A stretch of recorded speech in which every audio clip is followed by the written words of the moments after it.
Imagine this is your moment to rest, and a familiar voice begins to say his name.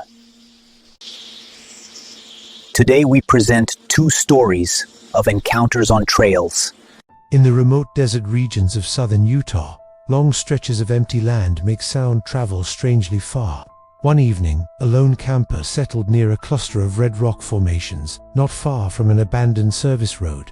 They weren't expecting trouble. The night was windless, the sky clear, and the silence almost calming. But shortly after dusk, something began echoing across the open land.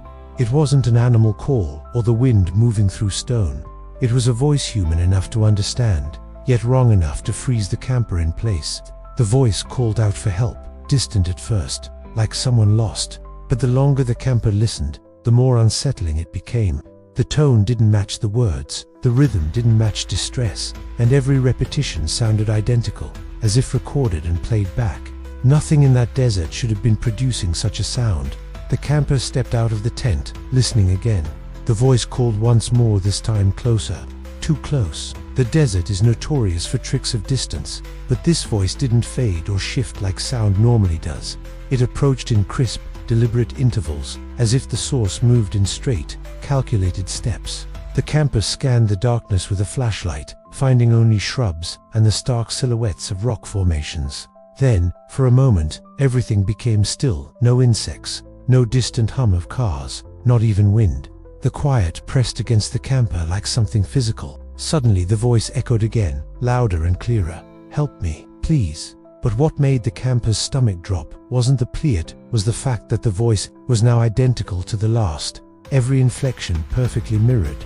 No human repeats a cry for help with machine-like precision.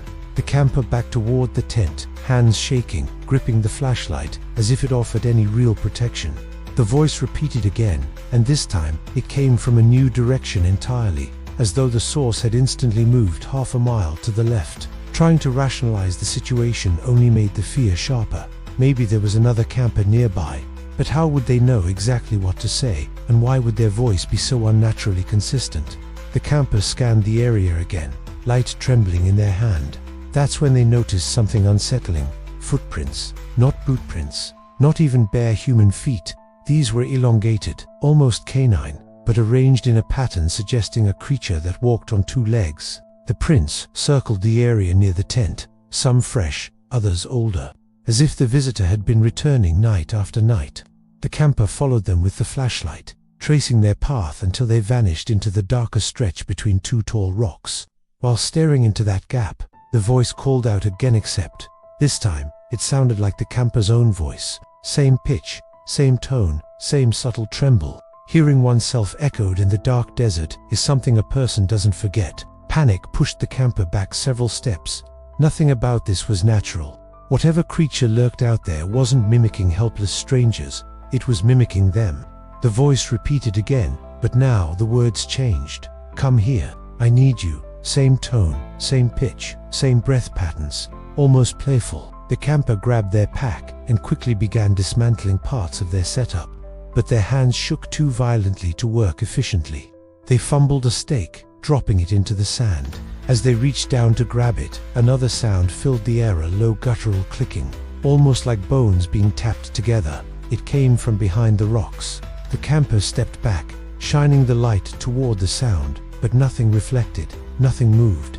Then, from behind their left shoulder, the copied voice whispered quietly, inches away, "Come closer." The camper spun, light slicing through the dark, but the space behind them was empty. The camper knew they had to leave immediately. They shoved what they could into their pack, leaving behind anything too heavy or slow to gather. The flashlight beam shook wildly as they sprinted toward their truck, parked a few hundred feet away on the dirt road.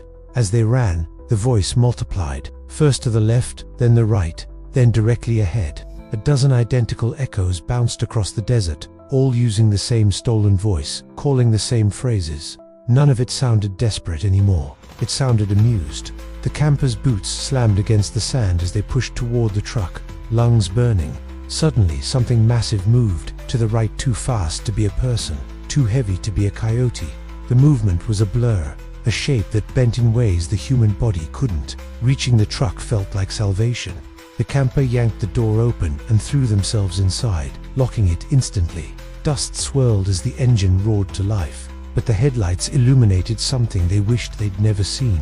A tall silhouette stood about 30 feet away, unmoving, almost amused in its stillness. Its limbs were too long, its posture slightly hunched, and its head tilted unnaturally far to the side. When the light hit its face, or what should have been its face, it shifted into a mocking attempt at human expression. The mouth stretched too wide, the eyes reflecting light like an animal's. Then, using the camper's stolen voice again, it said softly, "Don't go." The camper floored the gas pedal. The truck jolted forward, tires spitting dirt, but something hit the bed of the trucker, heavy thud that shook the entire vehicle. The camper didn't dare look back. They drove faster, gripping the wheel hard enough to hurt. The thing scraped its claws too long, too thin along the metal, producing a piercing screech. Then, suddenly, silence. The camper risked a glance in the mirror, seeing only darkness behind them. For a brief moment, they thought they'd outrun it. But then something tall flickered across the road ahead, crossing from one side to the other in a single, unnatural leap. The camper slammed the brakes, heart pounding. Dust rose around the headlights. The creature stood in the beam again, but now its form was different. Its limbs twisted, torso stretching, as if it hadn't chosen what shape it wanted yet. The camper reversed sharply, tires sliding. They knew the only option was to reach the paved road miles ahead, somewhere safer, somewhere populated. But the desert roads loop unpredictably, and the darkness seemed to distort direction. As they sped forward again, the creature's voice shifted once more, now mimicking someone Granger voice the camper didn't recognize, but human enough to paralyze the mind. Everyone has heard stories about creatures that imitate humans, but hearing it firsthand alone in a desert is different. The camper's breath became shallow, their ears strained for any sign that the creature was still nearby. At one point, the voice called again, but this time it sounded farther, coming from behind the truck. The camper pressed harder on the accelerator. The engine groaned. Then the truck hit something small, maybe a rock, causing it to bounce violently. The headlights flickered. For a split second, darkness swallowed the road, and in that moment of flicker, something slapped against the passenger side window, just a pale, elongated hand. The camper screamed, flooring the gas pedal. The creature ran alongside the truck for several horrifying seconds, moving in a jittering, stuttering pattern, like a glitching video. Its limbs bent at angles that defied anatomy. Then it dropped out of view. The camper didn't slow down until the paved road appeared ahead like a lifeline. Street signs and reflective paint finally broke through the monotony of sand. Once on the pavement, the truck stabilized. The camper turned onto the nearest highway entrance leading towards civilization. Only then did they allow themselves to breathe against shaky, panicked breaths that didn't feel real. By the time the camper reached a populated town, dawn had started to break. They parked near a gas station, stepping out only after scanning every direction. Nothing seemed out of place. The early morning air was calm. For a brief, fragile moment, the world felt normal again. But the camper couldn't shake the image of the creature, the unnatural proportions, the reflective eyes, the voice that wasn't theirs but felt like it belonged to them.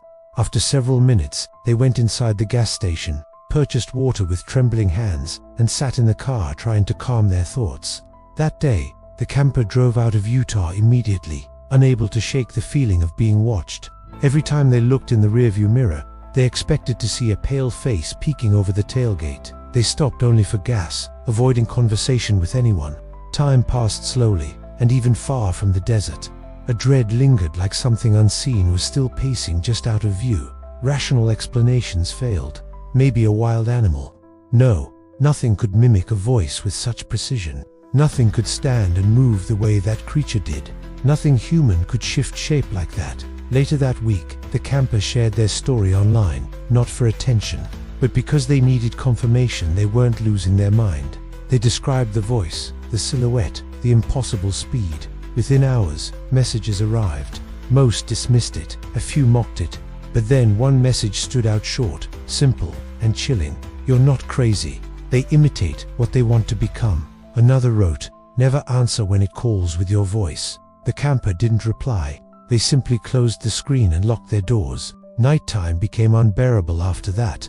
The camper slept with lights on, with the truck parked as close to the house as possible. Sometimes they awoke to faint noises outside, footsteps, branches snapping, or maybe paranoia had taken over. But one specific night, around 2 a.m., something tapped the window. 3 slow, gentle taps, too deliberate to be wind. The camper froze, refusing to move or make noise. Then, from outside, a familiar voice whispered, a voice they recognized instantly, their own. "Let me in." They stayed still until sunrise. By morning, the tapping was gone, and no footprints were visible outside. But the camper didn't feel relieved. They knew desert sand wasn't needed for that creature to travel. If it followed them once, it could follow again. They installed security cameras, motion lights, locks on every window. For a handful of nights, everything remained silent, but anxiety never left. Every creak became a warning. Every distant sound suggested something waiting, copying, learning. Eventually, the camper sought out local tribal law, but not in person. Online sources referenced a creature found in southwestern deserts, a being capable of taking forms and imitating voices. A creature described as corrupted, predatory, ancient, though much of the information was fragmented or inconsistent. One detail repeated across sources: it chooses its target carefully. Once it copies a voice, the connection doesn't break easily. The camper didn't know if that was superstition or truth, but they couldn't shake the feeling that they had already been chosen. Weeks passed.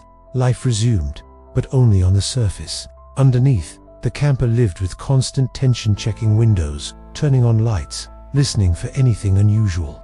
Sometimes at night, they felt watched, sometimes during the day. One afternoon, while loading groceries into the truck, they heard a faint call from the far end of the parking lot. "Hey," same pitch, same tone, their own voice, but no one was there. Cars passed normally. People walked casually, unaware of the moment, freezing the camper in place. They got into the truck and left without looking back. Fear became a permanent companion. The camper's sleep grew restless, filled with dreams of distorted figures standing just outside their home. But dreams weren't the worst part. It was the growing suspicion that sometimes, in the quiet moments, something waited just beyond sight. A shifting shadow where there shouldn't be one. A shape disappearing behind a building. A whisper too faint to fully hear. They avoided isolation completely, never camping again, never driving through long stretches of desert, never trusting any sound that resembled their own voice. The camper eventually moved across state lines, hoping distance would break whatever connection existed. New house, new town, new surroundings. For a while, nothing happened. They almost convinced themselves the creature remained in Utah. Almost, but one night, while sitting in the bedroom, a sound drifted through the slightly open window, soft, quiet, unmistakably their own voice. "Are you still afraid?" The camper slammed the window shut, heart racing, knowing instantly that the creature had found them again. To this day, the camper refuses to be alone outdoors after dark. They keep curtains closed, windows locked, and avoid any place where echoes might travel. They don't know what the creature wants, only that it mimics, learns, follows, and enjoys the fear it creates. The camper never returned to Utah, and they never camped again. But at night, when everything is still, they sometimes hear it, distant at first, then closer, their own voice, calling from somewhere just beyond the house. A reminder that once something like that notices you, the connection never really ends. The story begins on a remote mountain trail in the American Southwest, a place hikers describe as beautiful by day and unsettlingly silent at night. The person who reported this experience loved solitude, often choosing long evening hikes to clear their head. But on this particular trip, the air felt heavier than normal, almost watchful. The forest was unusually still, as if everything living had stepped aside. As they climbed higher, the wind carried something strange. It wasn't exactly a voice, but a pattern of sound that felt intentional, like an echo that didn't match the rhythm of their own steps. They paused, listened, and heard it again.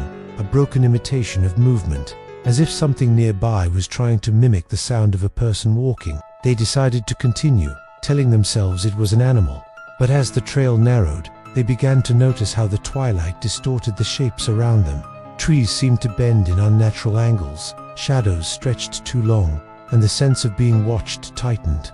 The air grew colder, sharp even. Then came the whistle, short, high, and unmistakably human. It came from deep within the trees. The hiker froze. They knew they were alone on the trail. Cars at the base confirmed it. The whistle came again, this time followed by something stepping out of sync with the wind. They turned their headlamp toward the sound. Between the trees, something shifted, not walking, adjusting, like a body rearranging itself into the right shape before stepping closer. The hiker whispered a greeting, trying to stay calm, but the only response was a delayed echo of their own voice, played back wrong. Fear started to build. They backed away, keeping the light steady, and the thing mirrored the movement, but with a hitch, like it didn't fully understand how a human moves. Each step was slightly too slow, each pause too long. It was learning. When the hiker turned to continue up the trail, the forest erupted with movement, branches snapping, steps rushing, and then silence, complete, heavy silence. Then the voice came, their own voice calling from behind them, asking why they were walking so fast. Every instinct screamed at them to run, but the trail was steep. They forced themselves to move steadily, refusing to look back, but the thing behind them didn't hide anymore. It followed openly, its breathing uneven, almost wet, and every few minutes it repeated their own voice, but lower, stretched, wrong. The hiker knew the trail's final ridge was close, a place where the forest opened into bare rock.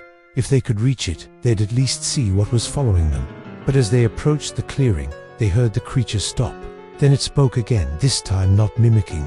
It whispered a phrase they couldn't understand, ancient and gut. The air around them grew still again.